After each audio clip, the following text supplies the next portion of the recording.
Aleluia. Você pode se assentar. Vamos agora para a palavra de Deus e aquilo que o Senhor tem para ministrar no nosso coração nessa noite, amém?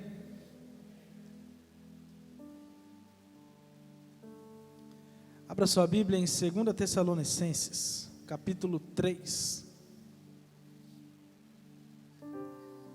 O tema dessa ministração é um pedido de oração. Na verdade, eu me baseei no próprio subtítulo desse texto. Se você abrir a sua Bíblia na versão NVI, o subtítulo desse texto é um pedido de oração. É a carta de Paulo a Tessalônica, e ele traz uma palavra sobre oração, sobre uma forma, como devemos orar. Nós temos várias partes na Bíblia que nós achamos isso. Tem a oração modelo de Jesus. Nós temos uma oração que nós estudamos domingo passado, a oração de Jabez, que nós vimos na célula essa semana. E é engraçado que quando nós olhamos para modelos de oração na palavra, nós vemos algumas semelhanças. E é isso que eu quero pensar com você, algumas semelhanças que nós vamos encontrar aqui na direção de Paulo, quando ele fala para essa igreja em Tessalônica, e algumas coisas a mais, da forma como nós devemos orar, voltar os nossos olhos e a nossa fala para o Senhor. Amém? Estão preparados? Então vamos lá, capítulo 3, a partir do versículo 1, diz assim: Finalmente, irmãos, orem por nós, para que a palavra do Senhor se propague rapidamente e receba a honra merecida, como aconteceu entre vocês. Ore também para que sejamos libertos dos homens perversos e maus, pois a fé não é de todos, mas o Senhor é fiel, Ele os fortalecerá e os guardará do maligno. Confiamos no Senhor que vocês estão fazendo e continuarão a fazer as coisas que ordenamos. O Senhor conduza o coração de vocês ao amor de Deus e à perseverança de Cristo. Então aqui nós vemos mais um modelo, posso dizer assim, de oração, porque Paulo está instruindo a igreja. E ele fala, olha, quando for orar por nós, ore dessa maneira. E se ele está pedindo uma forma de orar, é porque com certeza ele já orava assim também. É meio lógico você entender. Mesma coisa de eu chegar de repente no Rodrigo e falar, Rodrigo, ora pelo meu pai, que meu pai não está bem de saúde. Se eu peço para ele orar para o meu pai que não está bem de saúde, com certeza eu já estou orando por isso, sim ou não? Então ele está dizendo algo, com certeza ele também fazia parte disso, ele também já orava dessa maneira. E nós vemos algumas coisas interessantes aqui nesse texto. E as primeiras coisas que eu observei tem ligação e tem a ver com a oração de Jabez, que nós vimos no domingo passado. E a primeira coisa que eu quero pensar é que essa oração que Paulo instrui é uma oração voltada para o reino. Não é voltado para si mesmo. Não olha primeiramente para si, para os seus próprios interesses. E nós vimos lá na oração de Jabez, que em primeiro lugar, os dois primeiros pontos falavam o quê? Ele pedia bênçãos. E nós entendemos o que eram essas bênçãos na verdade espirituais. E a segunda coisa que Jabez pediu foi o que? Alargar as fronteiras. E nós aprendemos nesse estudo que fizemos durante essa semana, que esses pedidos poderiam parecer algo egoísta, poderia parecer algo pensando em si mesmo, pensando em somente crescer, mas na verdade não tem nada a ver, na verdade é o oposto. Na verdade, quando nós pedimos bênçãos espirituais, e quando nós pedimos para alargar as fronteiras, o nosso coração está voltado, na verdade, para o próximo. Porque quando nós entendemos o que é as bênçãos de Deus, nós recebemos, na verdade, para poder compartilhar, e não para segurar para nós mesmos. Não foi isso que nós aprendemos? E quando nós pedimos também para que alargue as fronteiras, não era um pedido também para simplesmente eu ter posses e crescer, mas é um pedido que exige responsabilidade e trabalho. Ou seja, abençoa também as outras pessoas. E nesse modelo então que nós vemos aqui de Paulo, eu enxergo a mesma coisa. A primeira coisa que ele fala é algo voltado para o reino, não é nada voltado para ele. Ele não pede algo, olha, ora por mim em primeiro lugar, porque eu estou precisando disso, disso, disso, disso. Muito pelo contrário, nas cartas de Paulo ele sempre fala, olha, o que eu já tenho já me é suficiente. Olha, aquilo que vocês estão fazendo por mim já é suficiente, está até demais. Não precisa, orem para que mantenha a minha saúde, está bom. Isso em todas as cartas de Paulo. Então no começo aqui desse texto ele fala, orem por nós, para que a palavra do Senhor se propague como? Rapidamente. Então ele ora para que o reino seja estendido, para que se alargue sim as fronteiras, mas não das suas posses, mas do reino, porque esse era o interesse primordial da vida de Paulo. Então nós aprendemos aqui nesse modelo de oração, que a nossa oração em primeiro lugar, ela não pode ser egoísta. E nós vimos também até um pouco da vida de Davi, que nós enxergamos humildade na forma que Davi orava, na forma como ele se colocava diante de Deus. E é dessa forma que nós devemos ser humildes. Nós temos que em nossas orações buscar, não é errado sim pedir coisa para nós, como nós também aprendemos, mas esse modelo aqui está nos mostrando que nós temos que olhar para o reino. A preocupação do avanço do reino, de pedir coisas que vão colaborar para que o reino se expanda, para que a palavra do Senhor propague, e aqui fala propague rapidamente. O Senhor tem pressa. Eu acho muito interessante quando o nosso pastor Marcelo diz, que talvez o nosso ministério local aqui da nossa igreja, só não está maior por culpa nossa mesmo. Que muitas vezes nós mesmos impedimos, por conta da nossa fraqueza, da nossa carnalidade, das nossas dificuldades, nós mesmos impedimos o agir do Senhor. Porque na verdade o Senhor quer fazer a obra, e Ele quer fazer rapidamente. O tempo urge, nós estamos no fim dos tempos, tem muita gente para ser alcançada.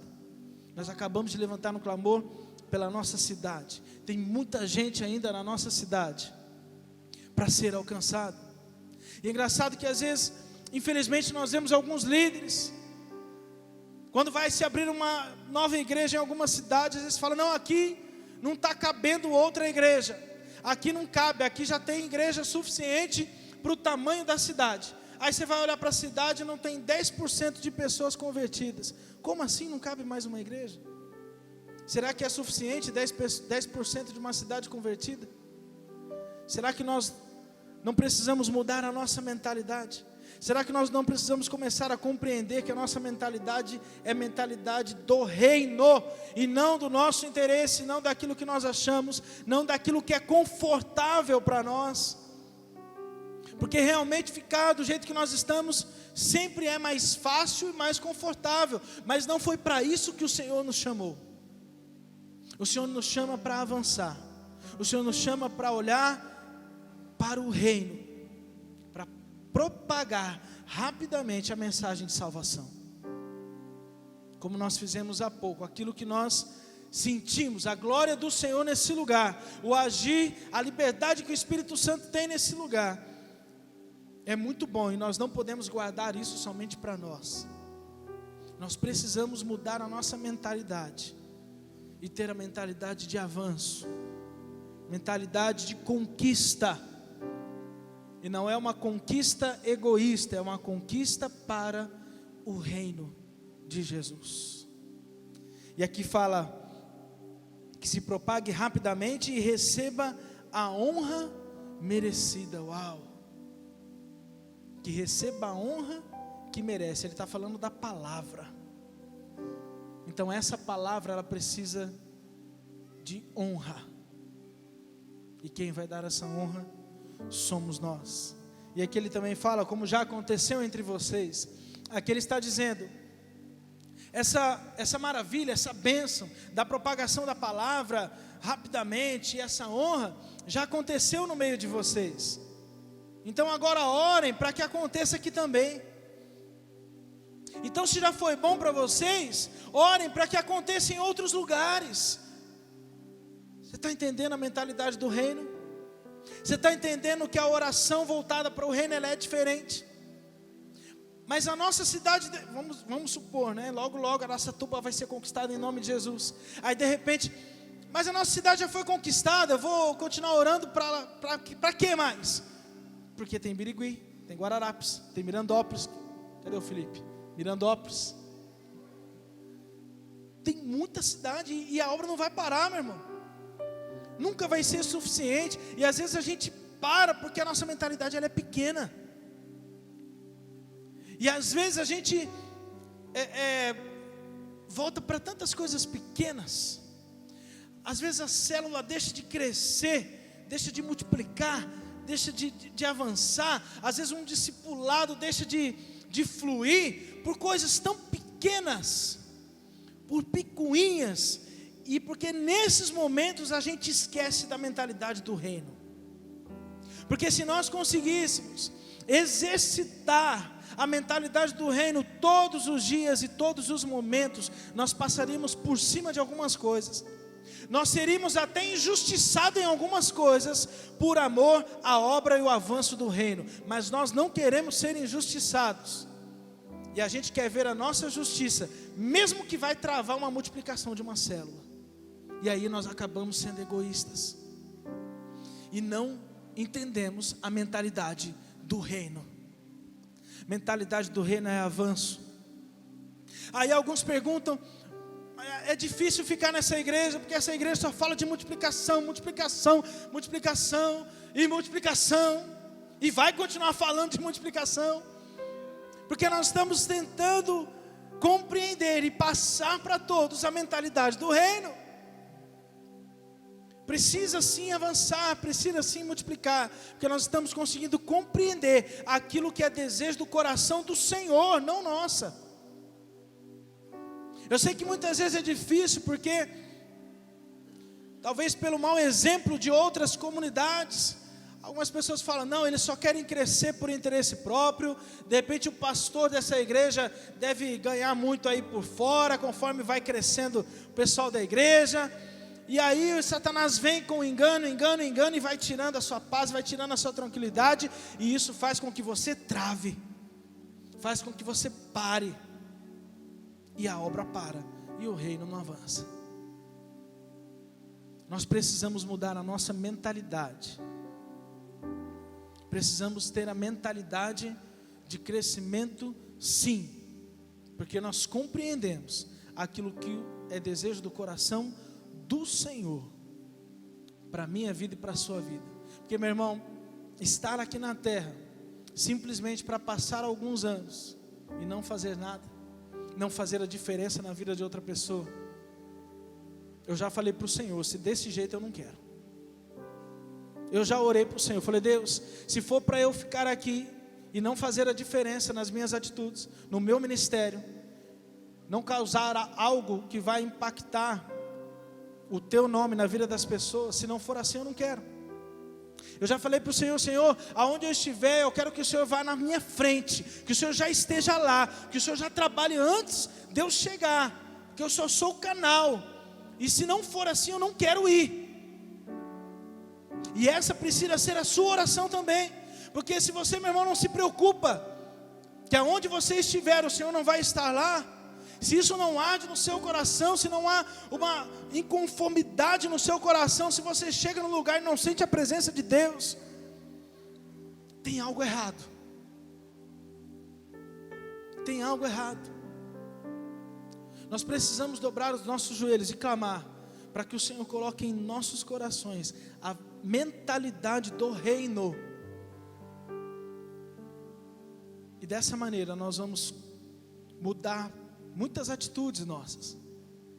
Nós vamos passar por cima de muita coisa que vai parecer injusta para você, muita coisa que você vai falar assim: nossa, isso aqui é tão injusto comigo, mas por amor ao reino, por amor a Jesus, você vai deixar que aconteça. Eu sempre lembro um texto lá se eu não me engano, de 1 Coríntios capítulo 6. É um texto que fala que é vergonhoso ter rixas e dificuldades entre irmãos da mesma igreja, da mesma comunidade. E naquele texto fala o seguinte, fala: você não é capaz de ser injustiçado por amor ao outro? Você, com aquilo que você crê, com o Deus que você diz que crê, você não é capaz de ser taxado como errado, mesmo sabendo que não foi, mas por amor ao outro e por amor a Jesus? E eu estendo essa pergunta para você hoje. Você é capaz de passar por injustiças por amor à obra do Senhor? Por amor a um crescimento de uma célula, de uma multiplicação, de um discipulado que flua? Você é capaz de, por amor a Jesus, ser injustiçado? Ou será que você só quer ver a sua justiça? Mentalidade do reino. Começo dessa oração, oração voltada para o reino. Amém? Segunda coisa que eu percebi nessa oração para sermos guardados do mal, do maligno. E também nós enxergamos algo semelhante à oração de Jabez. O terceiro e o quarto ponto da oração de Jabez foi: que a tua mão seja comigo e me livra do mal. É a mesma coisa que Paulo está dizendo. Foi a mesma coisa que Jesus disse na sua oração modelo lá no final, que nós vimos também: e livra-me do mal. Nós precisamos pedir sim para que o Senhor nos livre do mal, para que o Senhor nos guarde, para que a mão dele seja conosco. Olha o que fala aqui nesse texto. Orem também para que sejamos libertos dos homens perversos e maus, pois a fé não é de todos. Então aqui está dizendo, não é todo mundo que conhece a palavra, não é todo mundo que já tem fé em Jesus, não é todo mundo que entende da mesma maneira que você entende. Então esses aí que ainda não entendem, eles ainda são maus, eles ainda são perversos, eles ainda vão te perseguir, eles ainda vão te caluniar, eles ainda vão falar mal de você, mas eles ainda não conhecem, eles não têm a fé ainda. E aí então é papel seu na sua oração, pedir para o Senhor: Senhor, me livra do mal, me livra do perverso, me livra da calúnia, me livra da injustiça. Aí sim, porque você não está querendo fazer a sua justiça, mas pede para que o Senhor o livre da injustiça, e aí Ele vai agir. Então faz parte sim da nossa oração, clamar para que o Senhor nos livre, para que o Senhor nos dê livramentos, para que o Senhor nos liberte, para que a mão do Senhor vá na frente e nos guie e seja conosco. Quantas vezes você está na sua caminhada durante um dia, já tomou uma decisão, de repente você sente algo dentro de você falando: não, eu não quero agora que você faça isso nesse horário. Mas que estranho, eu estou sentindo, mas eu tinha programado para ir lá agora, visitar aquela pessoa, aquele cliente, mas você sente algo dentro de você dizendo: eu não quero isso agora, não é para você ir lá agora. E de repente é um livramento do Senhor, porque você pediu: me livra do mal. Você pediu: Senhor, que a tua mão seja comigo. E de repente não é ali que o Senhor quer que você vá, e Ele está te livrando, Ele está te dizendo, Ele está te orientando. Quantos livramentos que nós nem sonhamos que aconteceu, que imaginamos. Algumas semanas atrás, lá na célula do Nino, estava lembrando isso. Quantas coisas que na nossa vida podem acontecer, que nós nem imaginamos. Uma coisa que eu tenho aprendido é não reclamar mais de algo que dá errado no meu dia. De repente você está lá no trânsito, e você está atrasado, programou algo, e o trânsito não anda, está fechado, parece que está todo mundo entrando na sua frente naquele dia. E você vai atrasar mais ainda. Meu irmão, você não sabe, de repente é um livramento de Deus para a sua vida. E nós temos que aprender a ter esse discernimento. Pode ter sido irresponsabilidade sua de não ter saído mais cedo, amém? Agora, de repente você fez a sua parte, está tudo certo, mas a coisa não anda. De repente é um livramento do Senhor na sua vida. Aí você vai ficar reclamando? Agradeça o Senhor. Senhor, eu não sei porque isso está acontecendo, eu fiz a minha parte, mas o Senhor está permitindo que isso aconteça, então eu creio que é da vontade do Senhor. Amém? E deixa o Senhor mudar a sua rota. Deixa o Senhor mudar a sua rota e o seu planejamento. Porque muitas vezes Ele pode estar nos livrando do mal, de algo que nós mesmos já pedimos para o Senhor. Tem algo que eu creio muito forte, que o Senhor usa como arma, como uma chave para nos livrar do mal. E essa chave se chama discipulado 1 a 1. Discipulado 1 a 1. Não sei se todos que estão aqui já têm o privilégio de fazer parte, de ter um discipulado que flui, que funciona. E meu irmão, não tem algo melhor que possa ajudar você a se livrar do mal. Eu creio muita força que Deus usa a vida dos nossos discipuladores para poder nos dar uma palavra que vem dos céus e muitas vezes nos livrar de cair. Eu falo sempre nos meus atendimentos, quando eu lembro, eu faço questão de dizer isso, de relembrar para as pessoas que estão lá na minha sala, uma frase que me mexe demais comigo, sobre discipulado, que diz assim: eu prefiro confessar a tentação para não precisar confessar o pecado. Prefiro confessar a tentação para não precisar depois confessar o pecado. Isso aí é livramento. Isso é Deus usando a vida do seu discipulador para poder te livrar de uma queda. Mas só tem o privilégio e participa disso quem já entendeu e já mergulhou na visão do discipulado 1 a 1. Ah, eu já faço. Não é só fazer, é abrir o coração. Porque ter um discipulador ainda não é tão difícil. Às vezes você pode, porque alguém te orientou, você foi lá e amém, eu vou fazer. Mas muito mais do que ter um discipulador é ter a coragem, como homem e mulher de Deus, de abrir e rasgar o seu coração de verdade e deixar Deus falar através desse homem ou mulher que Deus colocou na sua vida para te ajudar. E aí Deus te livra de muitas tentações, de muitas quedas que você poderia ter se não tivesse alguém para caminhar junto com você. Então, meu irmão, abrace essa visão que Deus tem dado para a tua igreja, porque é bênção.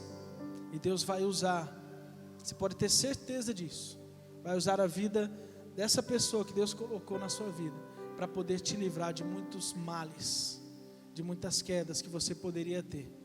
Tenho certeza que já livrou muitos aqui. Tudo para a honra e glória do nosso Deus, amém? Terceira coisa que eu enxergo nessa oração aqui de Paulo é que a nossa oração, ela precisa ter confiança no Senhor. Você precisa demonstrar que você confia de fato e de verdade no nosso Deus.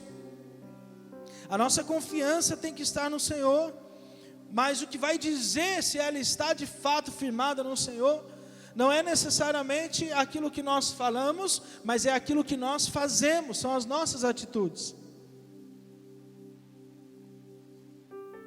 Porque muitas vezes nós demonstramos com as nossas atitudes que a nossa confiança está, por exemplo, no dinheiro. Se a coisa começa a apertar um pouquinho no lado financeiro, afeta a vida espiritual? Será? Será que a dificuldade na área financeira deveria afastar o seu coração de Deus? Será? Será que se a área financeira é tão forte na sua vida que te afasta do Senhor, será que você está de fato adorando o Deus correto? Será que de fato você confia de verdade no Senhor? Que a palavra fala que Ele veste os lírios muito mais do que a riqueza de Salomão. Para quem sabe um pouco da história de Salomão, sabe que foi demais. E ele fala assim: se eu visto assim o lírio do campo, quanto mais você que é meu filho. Será que nós confiamos de verdade? Porque dificuldade, meu irmão, todos passam, sim ou não? Porque às vezes a impressão que dá é que quando nós confiamos no Senhor, então acabou a dificuldade, é o evangelho tabajara, acabaram-se os problemas, e nós não vemos isso na palavra de Deus. Então problema todos nós passamos. Então se você nunca passou na sua vida, não é maldição, mas se prepara, uma hora você vai passar, porque todos nós passamos. A questão é como você vai lidar quando o problema chegar. Como é que você vai lidar com a situação difícil? Você vai demonstrar, na verdade é nessa hora que você demonstra se você confia de verdade ou se você não confia de verdade no Senhor. Porque demonstrar a sua confiança na hora fácil é muito fácil. Demonstrar que você tem paciência quando a sua paciência não é testada é muito fácil. Agora você precisa demonstrar que você é uma pessoa paciente na hora que algo te deixa nervoso. Aí você vai testar de verdade se você está conseguindo ser paciente. É a mesma coisa, se você tem uma dificuldade na área financeira, é nessa hora que você vai demonstrar se você confia de fato no Senhor e que Ele vai te sustentar e que a mão dEle está sobre você. Pode ser no dinheiro ou pode ser também nas próprias pessoas. Muitas vezes você fala que confia em Deus, mas depende da palavra de alguém. Depende da palavra de um chefe. Depende da palavra de um líder que seja. Depende da palavra de um pastor. E você fica na dependência da palavra de tantas pessoas, para aí sim depositar a sua confiança. Será? Ou será que independente das palavras que as pessoas possam liberar sobre a sua vida, você demonstra de fato que a sua confiança está no Senhor? Ou você também pode colocar a sua confiança na própria igreja e não no Senhor. É difícil conseguir até imaginar isso, mas é possível. Às vezes você deposita confiança no local. Porque lá a coisa acontece, em casa não. Uai, o templo do Espírito Santo quem que é? Quem é que carrega a presença? Quem é que carrega a arca? Não é mais o local, agora somos nós. E muitas vezes você então deposita a sua confiança no lugar, na igreja. De repente você deposita a confiança da criação dos seus filhos para a igreja. E na verdade, aonde a educação dos seus filhos tem que ser feita lá na sua casa e não na igreja. E aí com essas atitudes, você vai demonstrando aonde está de verdade a sua confiança. Aonde está a sua confiança? Está no dinheiro, está nas pessoas, está na igreja ou está no Senhor? E nessa oração então nós aprendemos em quem colocar a nossa confiança, porque ele diz assim: o Senhor é fiel, Ele os fortalecerá e os guardará do maligno. Confiamos no Senhor, que vocês estão fazendo e continuarão a fazer as coisas que ordenamos. Então a palavra de Paulo de confiança, ele fala primeiro que o Senhor é fiel, e depois ele fala: eu estou confiando no Senhor, que vocês estão fazendo aquilo que ordenamos que fosse feito. E também em Salmos capítulo 84, versículo 10 a 12, diz assim: melhor é um dia nos teus átrios do que 1000 no outro lugar. Prefiro ficar à porta da casa do meu Deus, a habitar nas tendas dos ímpios. O Senhor Deus é sol e escudo. O Senhor concede favor e honra. Não recusa nenhum bem aos que vivem com integridade. Ó Senhor dos exércitos, como é feliz aquele que em ti confia. Como é feliz aquele que confia somente no Senhor. Amém? E por último, a oração que nós vemos também instruída aqui nesse modelo por Paulo, uma oração que pede por mais intimidade. Porque no final aqui do texto ele diz o seguinte: que o Senhor conduza o coração de vocês ao amor de Deus e à perseverança de Cristo. Quem que faz esse papel de conduzir? O O Espírito Santo de Deus. Então que o Espírito de Deus conduza cada um de vocês, o coração de vocês, ao amor de Deus Pai e à perseverança de Jesus Cristo, o Filho. Essa condução, trazer para perto a intimidade, para que você consiga compreender o amor do Senhor, precisa estar perto ou longe? Para que você consiga compreender a perseverança de Cristo, você precisa estar perto ou longe? Então, quando ele fala de conduzir ao amor, conduzir à perseverança, eu entendo que ele está dizendo, trazer para perto. Ele está dizendo, ter intimidade.